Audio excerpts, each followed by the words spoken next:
Well, it's time now for perspective. As long as Donald Trump's been in the White House, he's been happy to set himself in opposition to the FBI.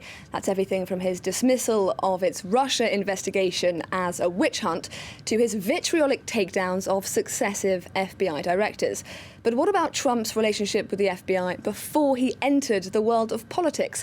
My guest today is David Carr-Brown, co-director of a new documentary entitled An American Affair, Trump and the FBI.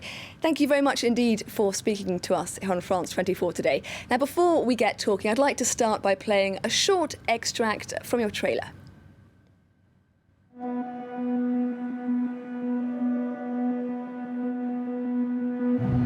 New evidence of Russia's determination to interfere in our election. A bipartisan report details how Russia targeted voting systems in all 50 states and warns the threat persists today.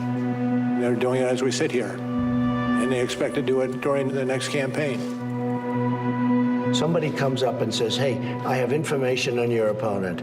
Do you call the FBI? Give me a break. Life doesn't work that way. The FBI director says that's what should happen. The FBI director is wrong.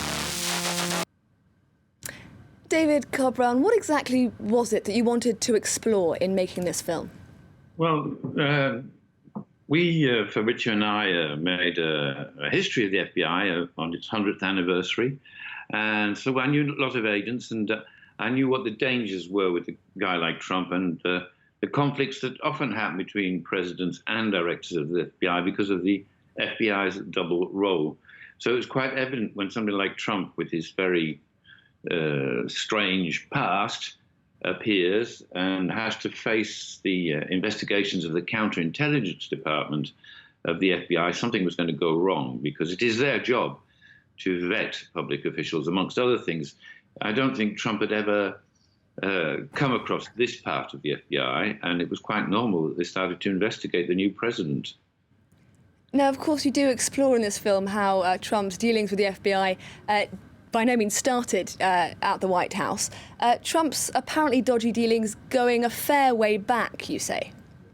Well, obviously, if you're a promoter in a developer in Manhattan in the 80s, the late 70s, you couldn't build anything, as Sammy the Bull Gravano, the mafia don, says. You know, he was running construction in Manhattan, and Trump was building things, and Trump couldn't have done it without working with them. So Trump cultivated two things. He had friendships in the mafia, obviously, always through intermediaries, and he had the same kinds of friendships inside the FBI. He cultivated agents, and so some people say he was like a hip pocket informant, but all these people were talking to each other. One thing that's very important about the FBI is, because New York is such an important town, every building is surveyed by somebody from the FBI, because they're like villages. And so they all have permanent contacts with the building managers. So, this is sort of like the tissue of the FBI in New York. The FBI in New York is more powerful in some ways than in Washington, because of its successes against the mafia, for one, and a very independent attitude, especially in the 80s and 90s. So, yeah, Trump was very close to them, and somehow it afforded him protection. The other thing is that the FBI has no mandate to go after the notable, illegal acts of Donald Trump, which mostly are about money laundering. He always pretended that, he didn't know where the money was coming from, but it wasn't the FBI's job to go after him. It was the state's job, or the Inland Revenue, or, so. Now, Trump's management style is often described as mafia-like. Is that something that you would agree with? Well, I agree with it totally. He is, his culture is a mafia-style culture. What he demands is loyalty, and he runs things really, yes, like a mafia don. And that also defies all the norms of American presidencies.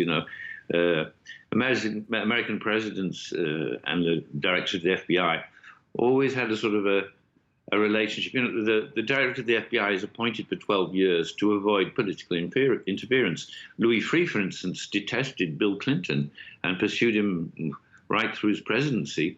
But Clinton never moved. They didn't speak to one another. But that's how things normally happened until Trump came along and defied all the norms and fired Comey. And what were your major challenges in making this film? Were people happy to speak to you? We know a lot of agents from the FBI, and we could feel that, you know, the FBI is in danger. It's lost a lot of its prerogatives with Donald Trump, and the attitudes inside are divided. But the older guys are sort of the generation who went after the mafia in the 80s and late 70s. Are very upset about what is happening to the FBI. So loads of them wanted to speak to us, and those who were slightly more difficult to get hold of spoke to us by some kind of esprit de corps. You know, they really all believed they were doing good. And notably somebody like James Kallstrom, who really likes Donald Trump. He spoke to us because we're quite trusted because of the previous history we made, which they saw as fair. So, no, it wasn't too difficult. It was difficult because of people being old or ill, but they wanted to talk. I mean, it's for all the agents, it's an important subject. And do you think that this hostility between the FBI and the White House, is that something that can be repaired easily if Biden is elected on the 3rd of November? Well, there's a whole series of problems. There's been talk since 9/11 of separating the two parts of the FBI, that is to say the criminal division and the counterintelligence division, and maybe even creating a new agency. It's always causing problems. I mean, America does not have a separate counterintelligence department, so the FBI has these two roles and doesn't really have the prerogative to do domestic intelligence.